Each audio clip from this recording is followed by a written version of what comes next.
NetsBoy, so let's hear what he has to say. His name is NetsBoy, he thinks the world is all over when the Nets just can't play. What up, Net fans? NetsBoy here, bring you latest in your long time since my last NetsBoy episode, Brooklyn Nets news. All right, let's dive right in. We got a bit to talk about in this episode. As I just said, it's been over 2 weeks since my last NetsBoy, and that's for a number of reasons.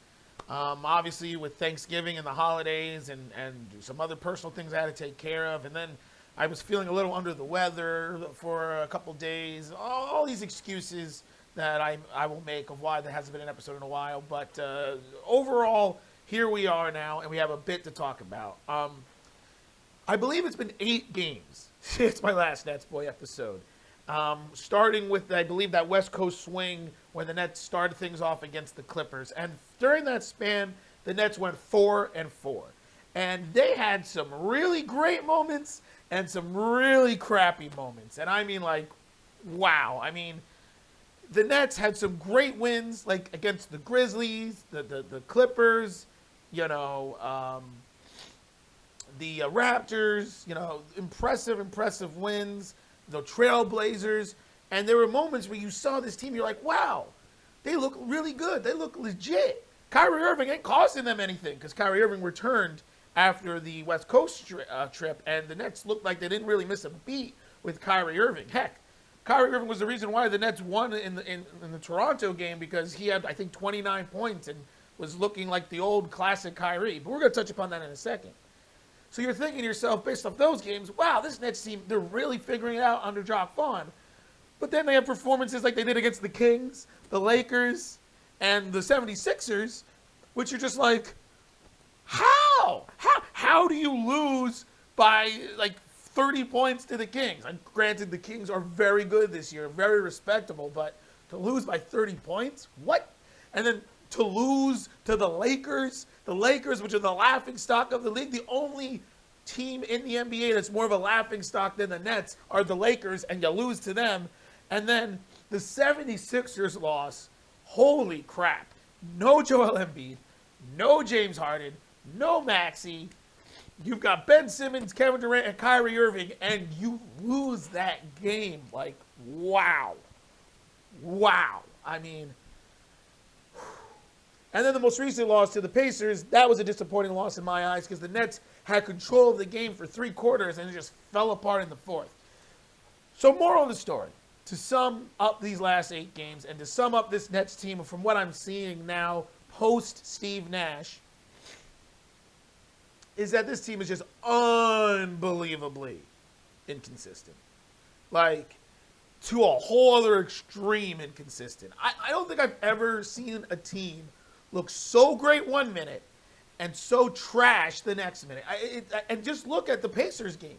There was moments in that Pacers game where the Nets looked like they were going to dominate. They were moving the ball. They were playing great defense. Everything was clicking. People were making shots. People were making tough shots.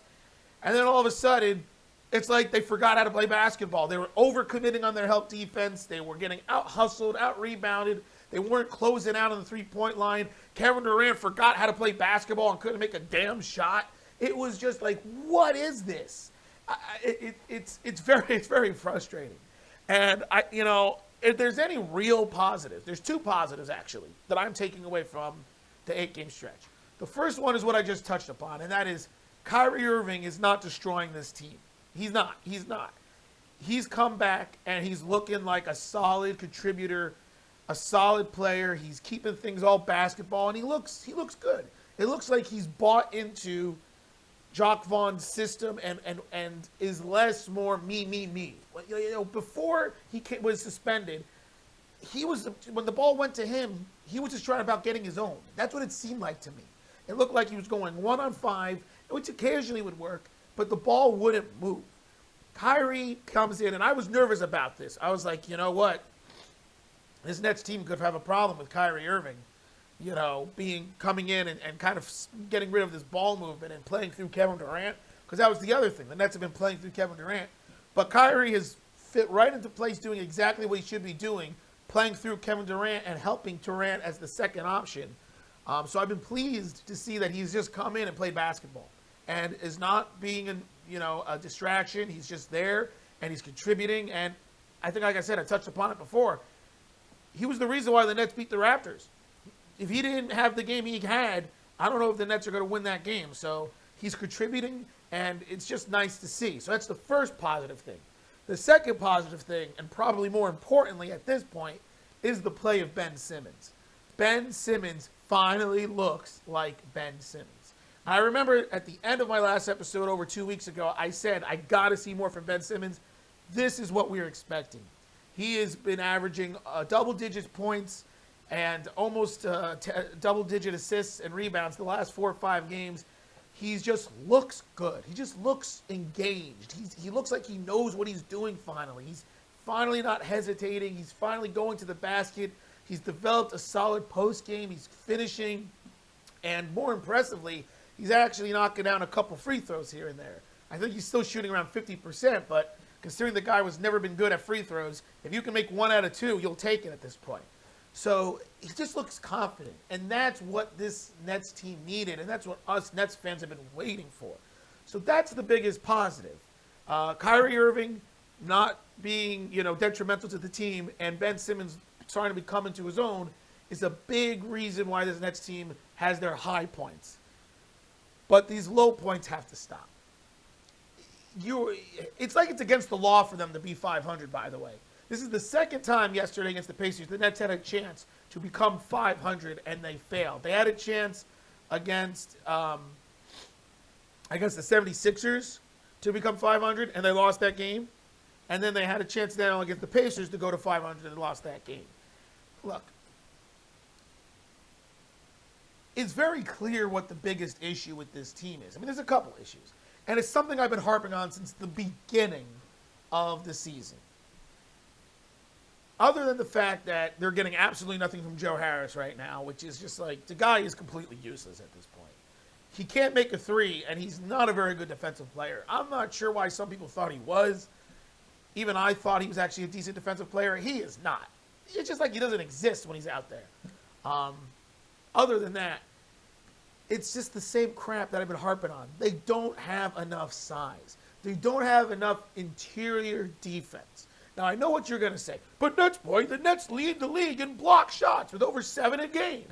Yes, that is true. The Nets do lead the league in block shots. But one thing you have to understand is there is a difference between shot blocks or blocking the ball and interior defense.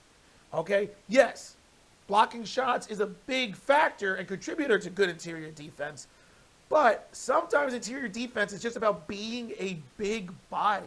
Being someone who can get physical and body up players and bigger players that are in the lane and making shots tough for them in the post. I don't think it's a coincidence that the Kings game and the Lakers game, the Nets got destroyed in the low post because of Anthony Davis and Sabonis. Davis had his way against the Nets in that Lakers game. That's why the Nets could not do anything. And the Lakers, who were the worst three-point shooting team statistically in the NBA, had one of their best three-point performances. Why is that? It's logical basketball 101. When you have a dominant low-post player and the defense cannot contain them, it requires the defense to bring help, and help defense means that there's an open player around the perimeter. All it takes is them to make the right pass, which the Lakers did, and even the crappy three-shooting Lakers could make open threes when they had a chance, and that's what they did in that game. And it was the same crap with the Kings. So Sabonis was just dominant in the low block. Nets bring the help defense. Sabonis makes the right pass, and the Kings, which are a much, much, much better three-point shooting team than the Lakers, were knocking down all their threes. That's how they gave up over 150 points. It's basketball 101, and it's the same issues that we are seeing with this Nets team. They just don't have the interior presence to compete with these physical and more dominant low post present teams. And it's just a disappointment. And until it gets addressed, I think this is always going to be an issue with this Nets team. Granted, the 76ers game and the Pacers loss, those are just more little bit fluky situations.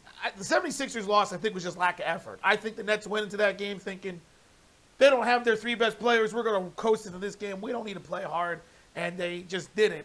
And then the Pacers game, I just think the Pacers just showed that they're a legit team. You know, beginning of the year, I don't think anyone would have expected the Pacers to be a 10-7 or 11-7, but they look sharp, and they look good, and they look like they're well coached by Rick Carlisle and that they have a good understanding of what they need to do.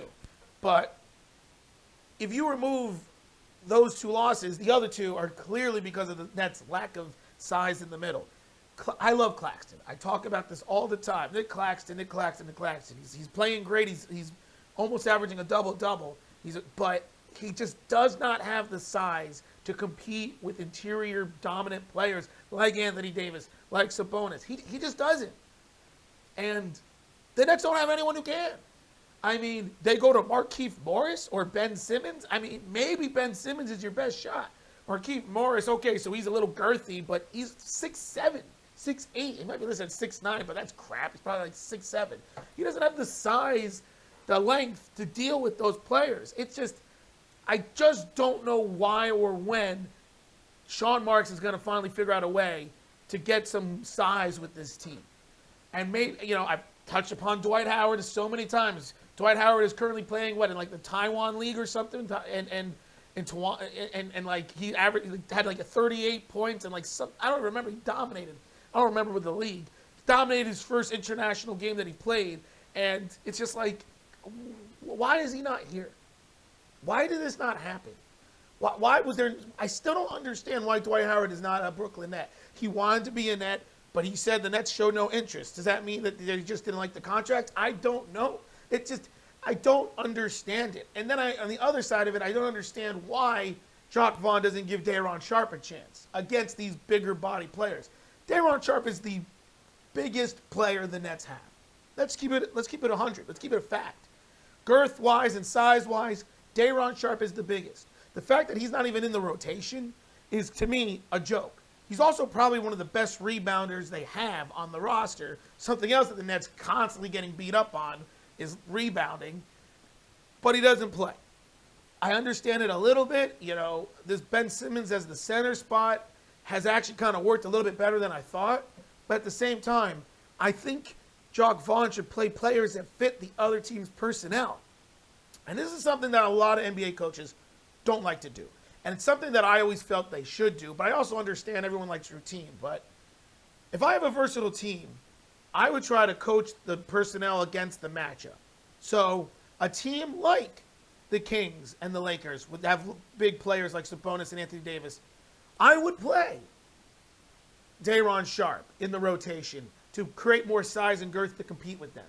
And then teams like the Trailblazers or, you know, like the Raptors, teams that don't have as much low post size, then I would go with the Claxton, Ben Simmons, small ball type of defense and rotation and let Day'Ron Sharpe sit in those games. Coaches don't like to do that, but I think it's something that should be done more often than not. Having a versatile bench and versatile players to plug into based off the matchup is the way to go. That's what I think. And that's what the Nets should do, but overall, they don't. And it's why they're inconsistent.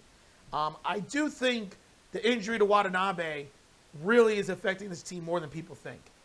What he has brought to the table this season so far, being one of the leaders in three-point percentages and just his overall energy, there's no one that matches it at this point. There's no player on this Nets team that matches the energy level of Watanabe and the ability to stretch the floor and be a knockdown three-shooter. So I think the fact that he's been hurt with that hamstring injury and probably will still miss a couple more games, I think that's hurting this Nets team more than we think. And I do believe that of those 4 losses, the Nets might have won at least one of those games if Watanabe had played. But, you know, that's basketball for you. So, I mean, the moral of the story is, like I said, they're just inconsistent. They don't have the size.